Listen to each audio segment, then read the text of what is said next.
1857లో జరిగిన సిపాయిల తిరుగుబాటు భారత స్వాతంత్రోద్యమానికి పునాది అని చాలామందికి తెలుసు.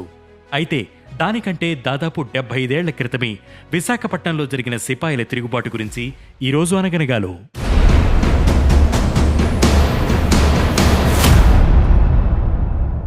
1857లో బ్రిటిష్ ఈస్ట్ ఇండియా కంపెనీపై సిపాయిల తిరుగుబాటు జరిగింది. ఇదే భారత స్వాతంత్ర పోరాటానికి నాంది అని చరిత్రకారులు నిర్ధారించడంతో దానికి ఎనలేని ప్రాధాన్యం లభించింది. కానీ అంతకంటే ముందే సిపాయిల తిరుగుబాటు జరిగిందని బ్రిటిష్ పాలకులే అంగీకరించి వాటిని గెజెట్లో ప్రస్తావించారు. ఇందుకు సంబంధించిన ఆధారాలు లండన్ మ్యూజియంలో లభిస్తాయి. 1780 అక్టోబర్ 3న విశాఖపట్నంలో, 1806లో తమిళనాడులోని వెల్లూరులో, 1824లో పశ్చిమ బెంగాల్లోని బారక్పూర్లో సిపాయిల తిరుగుబాట్లు జరిగాయి. 1780 సెప్టెంబర్లో మైసూర్ నవాబు Hyder Ali, British East India Company మధ్య యుద్ధం జరిగింది. ఈ యుద్ధంలో హైదర్ అలీ దాదాపు పైచేయి సాధించే పరిస్థితులు కనిపించడంతో ఆంగ్లేయులు అప్రమత్తమయ్యారు. మద్రాస్ రాష్ట్రంలో విశాఖపట్నం, మచిలీపట్నంలో సైనిక దళాలు ఉండేవి.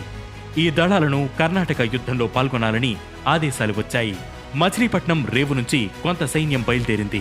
అయితే విశాఖ సర్కార్స్ పరిధిలోని గ్రేండియర్స్ రెజిమెంట్ నుంచి సైన్యాన్ని ఓడలో మద్రాసుకు, అక్కడి నుంచి మైసూరుకు తరలించాలని నిర్ణయించారు. 1780 అక్టోబర్ 3న మధ్యాహ్నం 3 గంటల సమయంలో ఇక్కడి సైనికులు ఓడ ఎక్కడానికి తిరస్కరించారు. బ్రిటిష్ సైనికాధికారులు ఒత్తిడి తేవడంతో మహమ్మద్ షేర్ ఖాన్ నేతృత్వంలో కొందరు సిపాయిలు తిరగబడి వారిపై కాల్పులు జరిపారు. ఈ ఘటనలో బ్రిటిష్ సైన్యానికి చెందిన లెఫ్టినెంట్ క్రిమ్స్, సైనికులు కింగ్స్ ఫోర్డ్ విన్నర్, రూథర్ఫోర్డ్ చనిపోయారు. కెప్టెన్ మ్యాక్స్టన్, కెప్టెన్ లాన్ తీవ్రంగా గాయపడ్డారు. ఆ తర్వాత భారతీయ సైనికులు ఏకమై బ్రిటిష్ సైన్యానికి చెందిన ముఖ్య అధికారిని బంధించారు.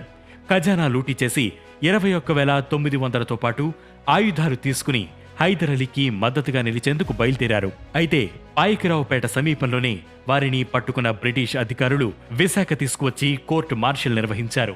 ఆ తర్వాత అతి క్రూరంగా హింసించి ఉరితీశారు. సిపాయిల తిరుగుబాటు ఘటనలో చనిపోయిన 3 బ్రిటిషర్లను వన్ టౌన్ డచ్ సెమిట్రీలో సమాధి చేశారు. ప్రస్తుతం కోట వీధికి వెళ్లే దారిలో పాత రిజిస్టర్ కార్యాలయం వెనక ఉంటే బ్యారెక్స్ లో సిపాయిలు తిరుగుబాటు చేశారని, అదే ప్రాంతంలో 5 నుంచి 10 సెంట్ల స్థలంలో స్తూపం నిర్మించడంతో పాటు ఈ ఘటన ప్రాధాన్యం తెలియజేస్తూ పోస్టల్ కవర్, స్టాంప్ విడుదల చేయాలని స్థానికులు కోరుతున్నారు.